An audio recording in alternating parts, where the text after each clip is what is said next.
Why hello there, how are you today? Awesome Soul here, and welcome back to a concept video. I know it's been a little while for those of you keeping up with the channel, but if you couldn't quite tell what exactly this is on screen by reading the title of the video, this is a Mech Arm. So this is something that I'm sure Rick the Art Jammer would appreciate very much. I know how much he loves his Mech Arms. So, I figured I would go ahead and discuss the design choices I've done for this, as I have done in the past. So real quick, at the top, we have the large shoulder protection electroplate. Yes, the Mech Arm is equipped with electroplates just like the current mech legs we have now. It is obviously rather large and fairly detailed with lots of little crevices and bends and folds in it, as well as a center section which hosts some of the team colors. Moving down, we have another large team color band protected by two electroplates that sort of wrap around the, I guess, center piece of the arm and sort of come around almost all the way. Further down, we have a rotating point that allows the arm to move from left to right, and further down from that is the typical Robocraft joint, which lets the lower arm move up and down. Obviously, the shoulder mount also rotates as well. Further along, we have something that some of you might know what it is, but I will not spoil that. I will leave that for halfway-ish through the video. On the wrist, we have more electroplating, and further on, we have another rotator point, this one for the actual fist itself. This one is most likely going to be more cosmetic than anything else, but during the punching action, what could happen would be something like a boxer. So it would actually sort of rotate the fist in a corkscrew type motion. It would be kind of interesting, but not really necessary. And obviously, we have the fist itself. Now, the fist doesn't really open at all. This is really meant as a bludgeoning weapon more than anything else. Now, I kind of use the term weapon loosely, but I guess that is a good point to actually go in and talk about what this part is all about. So, as you probably could have guessed, this is a close range weapon with high health and shielding, and moderate CPU usage. So you're looking in the range of the actual mech legs itself. Now, currently at the time of this video, we only have one mech leg, and that is the electroplated digigrade leg. I'm not quite sure what name they will be changing it to, if they do actually decide to change it, because I know the sprinter legs are coming out. But yes, this is sort of in the CPU range and shield and health range of the mech leg. Now, there is an actual attack delay to this, so when you click the mouse, the arm then begins to fold back and then launches forward. It's not a huge delay, I'm thinking 0.5 to 1 second, something like that. Now, something you might expect or might not expect, the blow itself actually deals fairly low damage, not really all that much at all, especially compared to the other melee weapon, which is obviously the Tesla. What this does boast, however, is a very high knockback. Whereas the Tesla is a melee weapon that deals a lot of damage with zero knockback, this weapon would deal low damage but have a high knockback. So it would be very situational, and that alone would definitely open up a lot more potential to, I guess, sort of rolls. So if you want to help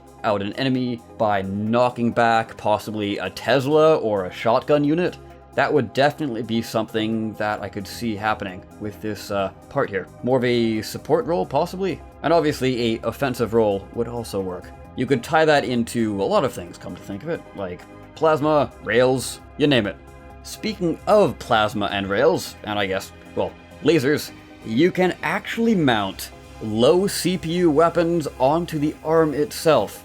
Now, for coding and modeling purposes, this isn't actually sticking the part onto the arm. Basically, it sort of slots in almost, like an equipable. So obviously you can't build cubes off of this thing, it's just meant for specific parts. Mainly the Tesla, the Nano, the laser, plasma, and rail. Possibly the small ion distorter and the small flak.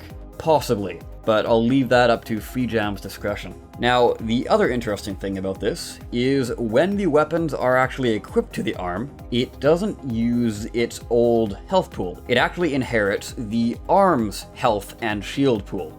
So the weapon won't be destroyed until the arm itself is destroyed. The trade-off here, however, is the fact that the arm has some limited rotation to it, and obviously the weapon is limited to the arm's rotation, so you won't be able to aim directly up as easily. What this basically turns it into is sort of a forward mount weapon, but a very tanky and hard to destroy forward mount weapon. On top of that, obviously you gain the melee perks of the fists. So how would that work exactly? Well, the arm itself, or rather the punching function of the arm, actually takes up its own slot. So when you place it down, just like say placing down a laser for example, it would then go into slot 1. Obviously you can move it to any slot you want, but slot 1 just for the example of this. And then when you place down, obviously I have a laser placed onto this arm, so you place down your laser and that would go into slot 2. Now you could have the laser on your arm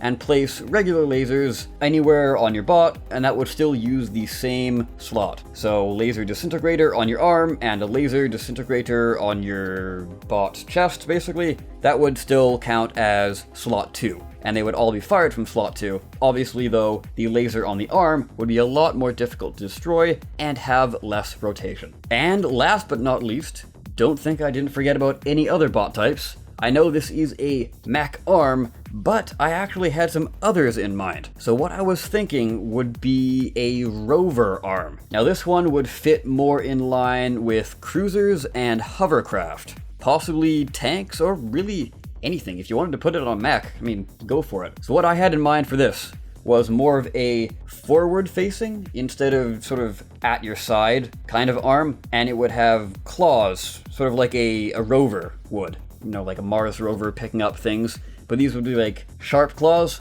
So damage and knockback wise, it would sort of be the middleman between the Mech Arm and the Tesla. Decent damage and decent knockback.